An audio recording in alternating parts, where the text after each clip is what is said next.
So let's say we're talking about the geometric series 30 minus 15 plus 7.5 minus ...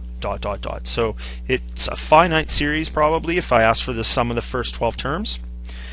Let's again list off some of the information that's pertinent to this question, and we know that the first term is 30. Common ratio, again, if we don't know how to find it, take term 2 divided by term 1 or term 3 divided by term 2. That'll be a good way to see it. 30 to 15, I can tell that's multiplying by a half, so it's a half, and certainly it's an alternating series, so it's going to be negative. We are looking for s sub 12, therefore I know that n is 12. So this is a pretty straightforward application. S sub 12 is 30 1 minus negative a half to the 12 over 1 minus negative a half. Now the problem you're going to run into a lot is that we have a lot of negatives, a lot of subtracting negatives, and negatives to powers. You got to be very careful about using your calculator correctly. I would probably strongly suggest doing this in multiple steps. 2 to the 12 is 4096. It's a negative to an even power, so that's positive. So let me write that as 1 over 4096. 1 minus negative a half makes it plus a half, so that's 3 halves on the bottom.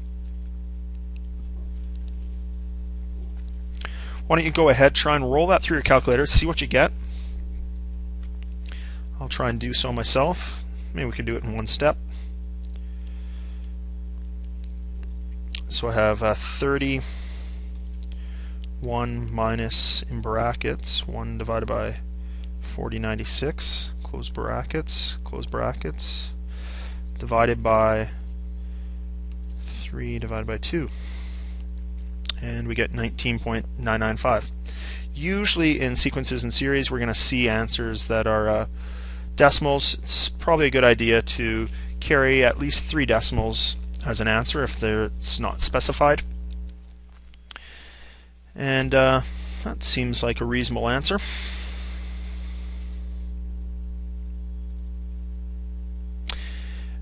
Same formula. If the sum of the first 10 terms of a geometric series is negative 6,138, common ratio is 2.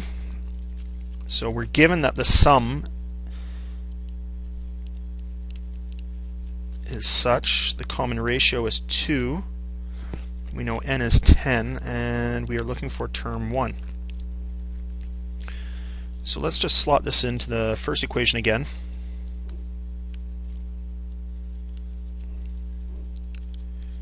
Term 1 we don't know.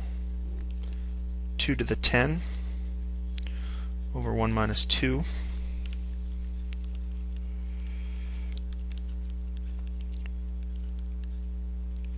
One minus 2 is negative 1, which is handy on the bottom. 2 to the 10 is 1024.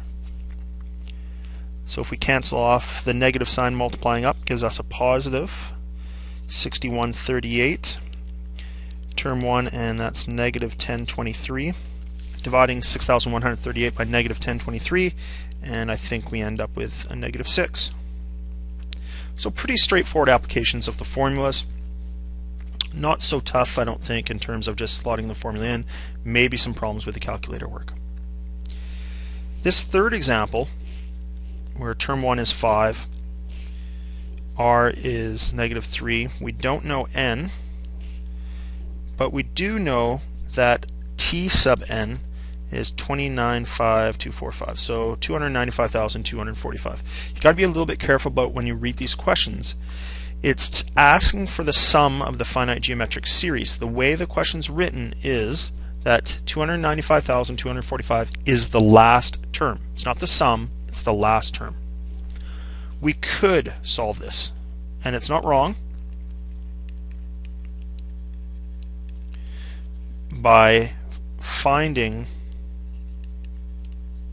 n, so what term is that, using the t sub n formula. There's nothing wrong with that. What we're going to do is we're going to use the t sub n formula first, figure out what term number 295,245 is, and then use the sum formula.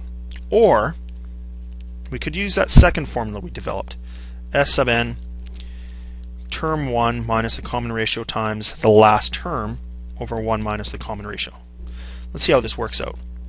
S sub n, term 1 is 5 minus the common ratio of negative 3. The last term here is 295,245 over 1 minus negative 3.